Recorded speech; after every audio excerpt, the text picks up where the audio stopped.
good, everybody? What's good, everybody? What's good, everybody? What's good, everybody? In today's very special YouTube video, we are going to be compiling all of the hardest hitting tips, tricks, and techniques that I have shared and developed and mastered over the 5 years of creating on this YouTube channel. We're calling this video Mell's Master List because that's me, your main girl. For anyone who doesn't know me, I am a professional hairstylist that has, again, been creating on YouTube as a content creator for 5 years. And this video is to celebrate that and to recap all the little things that make a big difference in your curly hair styling routine. So whether you are new or you have been watching me, this is gonna be a great video for you to see. So without further ado, let's get to it. All right, so let's jump right in, but before we style. Hey you, quick question. Do you apply product to your hair? You don't? Get out. No, actually, you better stay. We have to prep. Prep, style, finish is a styling method that I introduced very early on my channel because it is simply the order of application of your styling products. It also encourages layering products over mixing together and cocktailing, which is usually a recipe for disaster. So let's begin with prep. These are going to be your leave-in conditioners, your leave-in treatments, and often serums. Something that's going to give our hair typically slip, possibly detangling, hopefully heat, and even UV protection as needed. I need the sun to stop going in and out. Clouds decide. Are you with me or are you away from me? Are you with me or get away from me? Please. Any Housers? Any Bowsers? Anyone else just watch the Super Mario movie? Peaches, peaches, peaches, peaches, peaches, peaches, peaches, peaches, peaches, peaches. Ah! Oh, yeah! I digress. I'm going to start to prep, and I am using a primer product. Now, this is actually not a leave-in conditioner, but if your hair is more on the very dry side, definitely recommend using something that is maybe a little bit more of a lotion type of feeling, a little bit more creamy. Use what you need for your hair type. But everyone should be using a prep product because prep helps you protect, okay? Protect from styling. Styling can be damaging. Even if you think I'm wearing my hair curly, I'm not using heat, really. The more you do to your hair, the more you need to take care. So always prep your hair. Then you may go into the style phase. This is where the magic happens. Style includes both products and as well as styling techniques to help give you the result that you're looking for. So let's look at it as an umbrella. We have our mousses and foams, creams and custards, serums and oils, gels and pomades, and hairspray. I don't want to overwhelm anyone that is super low maintenance, but if you put it this way, you could either get one product and use a lot of that, or a little of 3 products and get better results that are longer lasting and also multitasking. You can do more for your hair layering products than just slapping a lot of one product that might not do everything for you. None of them can. I've never come across one product to promise everything. So as we continue to go through the rest of my hair routine, we'll continue styling and finishing. Let's move on, shall we? And if you haven't already, please give this video a thumbs up, especially since the next thing we're going to talk about is my rule of thumb. What I'm talking about here is how to know if you are applying the right amount of product for your hair. This little finger mechanism is going to help measure how much product we might need to apply to our hair depending on our hair's density. This is a huge struggle in the curly hair community where sometimes we kind of just want to slap half our conditioner bottle on our hair, or we don't know how much cream or how much gel we should use, especially as you're beginning experimenting with things. So the rule of thumb is a method of measurement to help you determine how much product you should apply to your hair, especially when that product is a cream or a gel, because some products you just apply sparingly anyways, like a hair oil. But I digress. We're not finishing, so let's continue styling. I am going to use a curl cream on my hair today. This is one I've been using a really long time. It's the AG Curl Fresh Definer. And so before I apply her, here's a rule of thumb. The amount of product that you apply size-wise is usually, as a guideline, how much hair is on your head. And you can measure this density by cupping your hair. You don't want to squeeze the hair, but when you cup your hair, and I bring my fingers together, I slide that through. That's what I'm left with. So this is about the amount of product I may want to apply to my hair. Keep in mind, this rule of thumb is more of a guideline. If you have extra long hair, you definitely need to accommodate for that. And if you have super short hair, well, you may want to apply a little bit less. I kind of came across this by trial and error. It's mostly helpful for beginners, and it's just something as a stylist I discovered on my clients as I was working with so many different types of heads of hair. We're gonna test it out. I'm gonna apply this much cream, and not to skip ahead, but we'll see if I've applied too much with another test. This looks about right. Now also notice the consistency of the product. If a product is thicker, if it's more of a heavy cream, almost buttery feeling, I would always recommend that you start with less and work your way up. But when a formula is very watery, very lotiony, it's gonna absorb into the hair a lot better, so you won't have as much buildup, and you can kind of go in with this amount. This amount is gonna evenly cover and coat my hair. It's kind of spreading on my hand now, so I will further that motion. I'm gonna spread the product all over my hands. Okay, see what I'm doing here? Now that the cream has been applied onto my head, which as you can see is not soaking, dripping wet. I don't always style on soaking wet hair. Sorry, the garbage truck. The garbage is here. I do not want so much moisture in my hair, but I'm going to be adding even more moisture from products. Damp styling is usually how I style my hair, mostly for the number one benefit of a quicker dry time. As long as I'm hearing,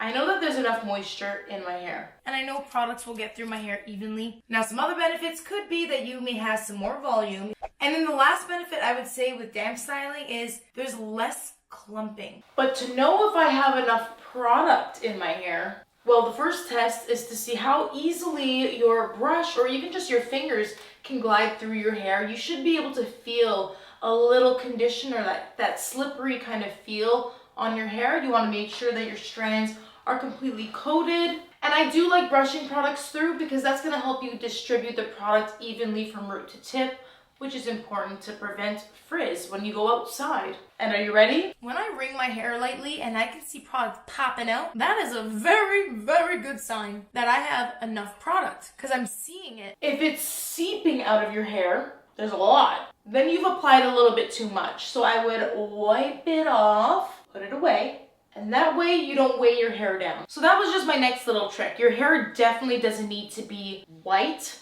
covered in, absolutely drowning in product. That's gonna be a little bit too much. Let's just start with this because we can always add more. Now, the other thing I wanna mention about the benefit of this is that that's gonna help prevent too much of your product from moving around. If there's a lot, as we continue going through the rest of our styling routine, a lot of that excess product is gonna maybe end up on our scalp, on our skin, our shoulders, our clothes, and that's just, not where we want it to be. We want the product to lay on or even in our hair. So just apply a little bit as needed, again, on just wet hair that's evenly wet from root to tip, so it will absorb evenly. Now let's see, we talked about prep, style, finish, the rule of thumb for measuring how much product to apply to your hair, how to see or seep if you've actually applied too much product in your hair. And now it's time to actually style it. Speaking of, I have been extremely uncomfortable this whole time because I'm wearing a brand new shirt and my shoulders are wet. Usually what I would do is style with my microfiber towel on my shoulders, so that's what I'm gonna go ahead and do, and that way it will catch any drips of product and water and prevent me from ruining my outfit. Tragic.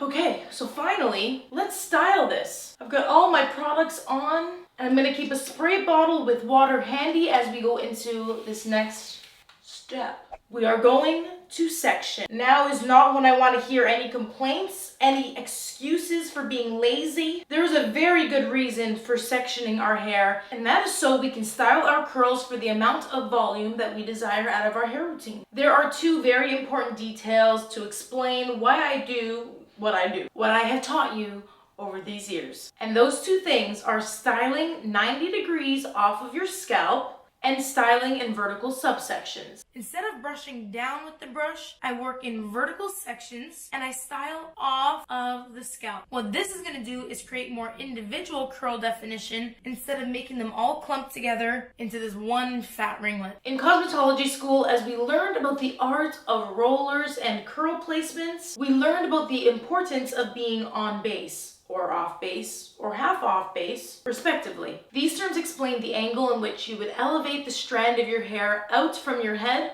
in order to determine how much volume you would have at the root.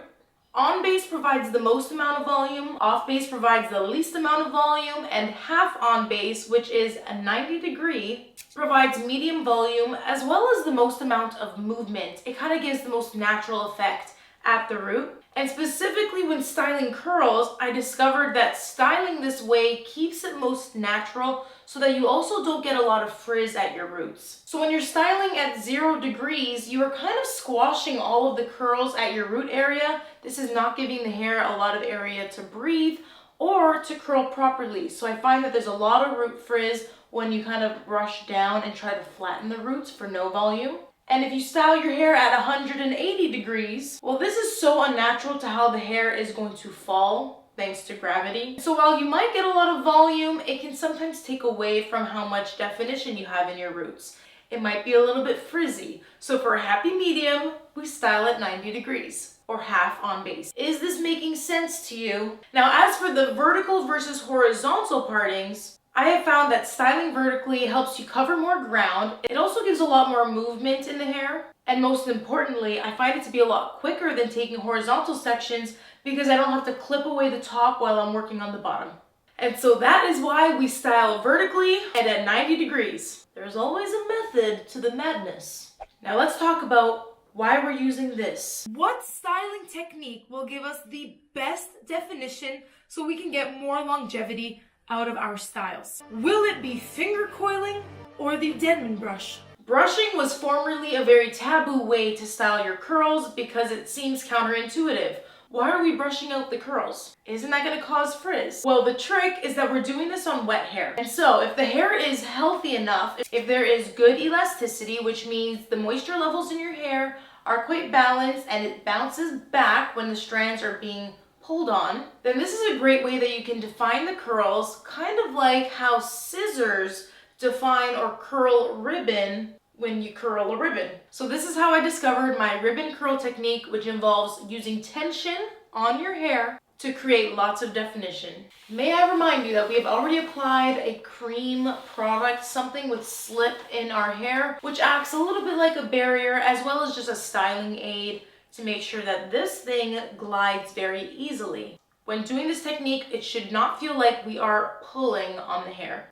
Once you've gone through a section, the hair might almost look straightened, stretched. Again, counterintuitive, but if your hair is healthy and it's wet enough, it will bounce back. And of course, we can encourage that by scrunching. See how suddenly the hair has transformed? But most importantly, the definition is so defined that the hair looks smooth even though it's curly. By brushing and pressing, kind of sandwiching the hair with the brush, you're helping to tuck and smooth any frizz that you might have into your curls. And by frizz, I mean flyaways, because flyaways are what gives that frizzy effect in our end result. And so in a nutshell, that is how I taught myself to do the ribbon curl technique, which works beautifully on all types of curls, including wavy and coily. And it's just what we do in the style portion of our routine. Which, going back to, we covered prep, style, finish, which touched upon the order in which we apply our products and the types of products that are in each category. It is within the style category where we would use a type of gel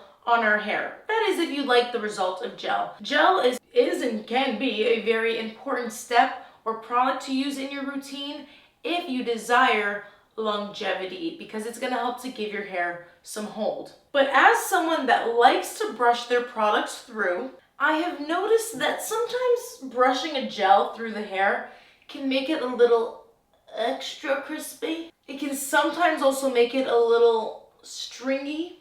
I find that it takes away from volume. And also some gels are just not very easy to brush through the hair. They can feel a little squeaky on the hair and don't really they don't distribute well. Because of that, along my trial and error of using so many different types of gels, I don't like to put gel in the curls, which is not only using a lot of gel, but it's also now breaking up the definition and putting gel into the curls. I've discovered that sometimes it's just better to apply it after we brush style. If you notice, I haven't applied a gel yet. I just applied a cream, which by the way, you might need. You might be okay with just your leave-in conditioner, brush styling, and then using your gel. I'm gonna go in with my curl foaming gel, not to confuse you. I know it looks like a foam, but this is in fact a gel product. And so the benefit of smoothing this onto my hair after brush styling is that this is gonna help kind of create a shell over the outside of my curl, acting as a protective coating on the outside of the curl to kind of lock in and keep definition without it actually going inside the curl, which again could leave the hair a little extra crispy, take away from volume, and just simply gives a different result. So I'm a huge fan of glazing gel over top of my already defined curls as opposed to really working it in. And so this is where we are so far. I hope I haven't lost you just yet. I would like to add that, listen, you don't have to do all of these steps in your routine. I hope that this video isn't overwhelming. I don't expect you as a newbie to just come out swinging starting out with this type of routine. Please let me know if you have any questions in the comment section below. Although I'm doing my best to make this as easy as possible, sometimes we just gotta start off with one thing at a time. So I'll put a checklist below. As I'm following my checklist, we're almost done here. It's time to move on to the top section. Now, since this hair has been clipped up, there's still a nice little amount of moisture in it at the ends, but my roots have gotten a little dry. And I want you to remember that it is really important that the hair is an even amount of wetness from root to tip. So I'm gonna dampen this down. Do you guys hear that? Do you hear that? That is the sound of magic. And you're gonna continue to see the importance of the roller placement kind of being on base. We're gonna be styling this whole top section up 90 degrees from my head, so we are going to be getting our arm workout in. But instead of just going vertically with my sections, as someone who likes to style my hair with a side part, I started implementing a herringbone placement when it comes to brush styling the top section of my head. Again, relating back to cosmetology school, the herringbone section was inspired by a V-back foil placement. This is a foil placement that we would use on people with a deep side parting because it helps to give, again, a very natural fall and effect to the hair. Now, what I really love about this herringbone V-back section is that this hair can be easily flipped from side to side, which is going to give the most amount of volume as well. If we wanted to play around with other highlighting sectioning, we could also go in with a bricklay foil pattern. This would be great if your section is really big. My sister has a very large head, kind of bricklaying everything works really well for her.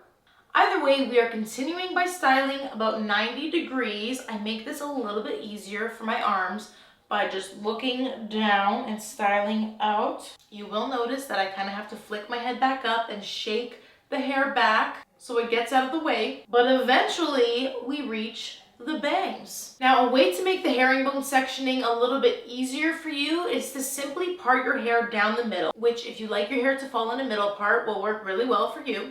This will allow you to split the hair in two and just work all of your diagonals on one side and then all of your diagonals on the other side, just to break things up and so you're not holding all of your hair in your hand at once. But as you can see, I like to move from left to right, respectively. I mean it when I say that the ribbon curl technique can work for everybody. You just need to take smaller sections if your hair is coily and larger sections if your hair is more wavy. The width of your subsections is determined by the diameter of your curl. If you have really tiny coils, you want to take smaller, finer subsections. And if you have really big, juicy waves, you want to take a bigger subsection. Just like when you are round brushing or curling hair with a curling iron, your section should never be wider than the diameter of your brush, because then you've got too much hair and it's going to be too much to handle. See, now that I'm at the front of my head, my parting lands around here, and these diagonal sections are just crossing through it, which is going to help the hair to fall really naturally with a lot of volume without a strict, hard, harsh side part line, which I don't prefer. There's a time and place for a clean parting, but when I'm naturally styling my curls, I just feel like it looks best when it's naturally parted. And I also don't see as much scalp that way, so I do prefer having a little bit more volume there. Now, having said that, in order to get that flatter root on the top, instead of working vertically, I am going to work horizontally. And when I reach just this kind of final triangle, I do different things with it. Sometimes I'll finger coil the hair. Sometimes I could just style it, you know, as is, parallel to my hairline here. Or sometimes I will spot treat. Spot treating is, you know, inspired by spot treating little pimples on your face. Sometimes my bangs can be an extra frizzy area on my head, or I just want them to really frame my face. So I'll do this little bit of finger coiling, which is a technique that has to start at the root. We are individually finger coiling these curls, okay? My towel has fallen, and at this point, I'm not putting it back up, okay? Oh, hold on. Even my arms need to stay down for a second. Finger coiling is a technique that needs to start up at the root. When you are finger coiling and using the Denman brush, both of these techniques need a lot of slip. I do find it helpful to keep a little bit of product on your hand, all in your knuckles as you are doing this, to really help coat and define the curls. But what we're gonna do is we're gonna hold out the section from our head. As we brush through it, smooth it, and let it kind of bounce back, we can see where the curls are separating. Are you with me? Right here. This is what I call a curl family. I'm going to take this section of hair from the root, give it 1-2 twirl, and let it go. I'm just going to go ahead and put my gel on top of the top section. And by the way, we would do the same thing if you're using a foam or a mousse. Still kind of glazing, or I'd like to distribute by kind of tapping before scrunching. Okay, now just before we start drying, remember the towel that I had around my shoulders while I was styling, which is now damp?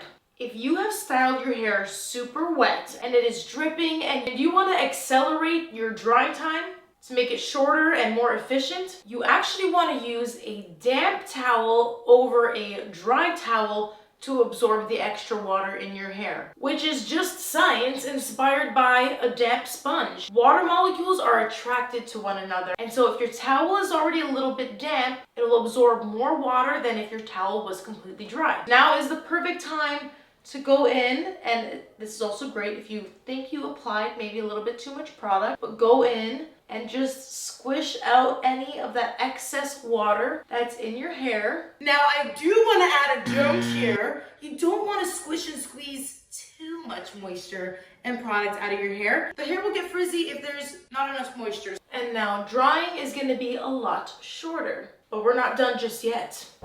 It is time to diffuse, but not just diffuse any old way. I don't want to say there's a right or wrong way to use a blow dryer, but there is a right or a wrong way to use the blow dryer. We are going to blow dry the hair inspired by a hood dryer by hovering. And we're not going to be what everyone was always doing, but scrunching. No, not yet, at least. When you do this, you are 1, disturbing the curl pattern on your ends. 2, you have not allowed your curls to set. 3, you are encouraging a lot of shrinkage, maybe too much shrinkage. And 4, you are drying out your ends way faster than your roots. And by the end of your diffuse, your roots are going to be very frizzy and wet. So I'm gonna need you to stop that. We're just going to be hovering. Now, if you have applied your prep and style products, after a few minutes, you should notice that your hair has got a little bit of this crunchy cast to it. Now this is what's going to help make sure that your hair stays frizz-free throughout the rest of our diffusing. Because now that it has started to set a little bit, we can start scrunching. Okay, now that the hair is dry, and I mean completely dry, ideally, okay, we want to feel the hair. If the hair is cold in there, if it's feeling a little bit cold, that means it's still damp. So you want the hair to be completely dry before this final step. This is the final category before your hair is done and fabulous. Because right now, it's not done yet. In the finishing phase, we may add a little bit of a hair serum or oil, but it could also be a hairspray or even a texture spray. These are products that are going to give you the finished result that you choose depending on the result that you like.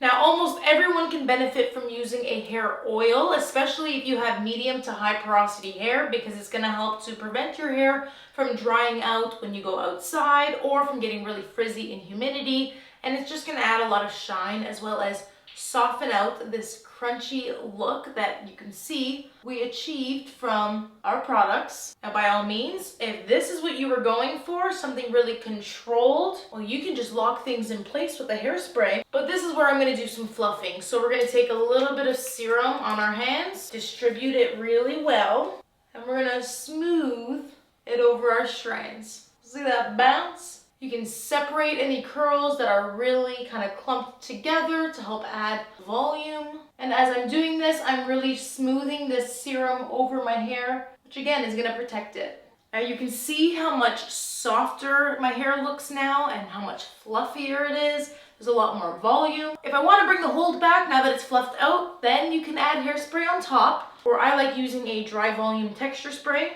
This helps add a little bit of hold like a hairspray, but it's softer, as well as adding a little bit of grit so that the hair actually holds while still being soft and not crunchy. And that is just about everything. Not quite everything, because I still have lots of tips and tricks when it comes to refreshing and maintaining your hair throughout the week, which I can save for another video. But in a nutshell, this has been Mell's master list of my styling techniques, tips, and tricks that I hope that you found very helpful, especially all being in one video. Time is very valuable. If you're new, I don't expect you to go back and watch all 326 videos that we have posted over the 5 years on this channel. Although if you want to watch back some really good ones, including many of the videos that I talked about in this video, I have a playlist that I will link below. I will also link below all of the products that I used today, many of which you can find featured on my website, which we built to be a hub for you to check out to find what products are really Mell approved, as well as many written blogs that may be helpful to you. So thank you for watching me. Thank you for subscribing to this channel if you haven't already. It means absolutely everything that you have been here over the past 5 years as we have grown this channel to what it is today. So as we enter our 6th year of creating on this channel, make sure you leave any video requests that you have in the comment section below, and let me know if you would like to see the video on my refresh and maintenance techniques similar to this video. And you never know, it just might be our next video.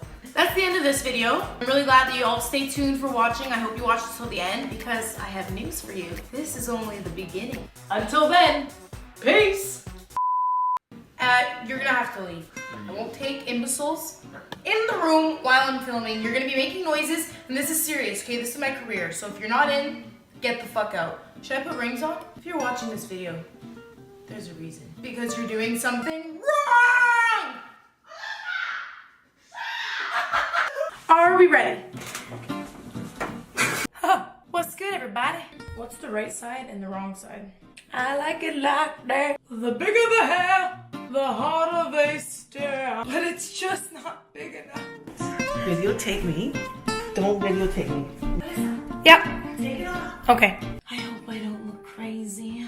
What is good, everybody? Once and for all. I'm gonna do it again. Once and for all. I liked it. I thought it was good. But you're never too safe, and you're always too sorry. Once and for all.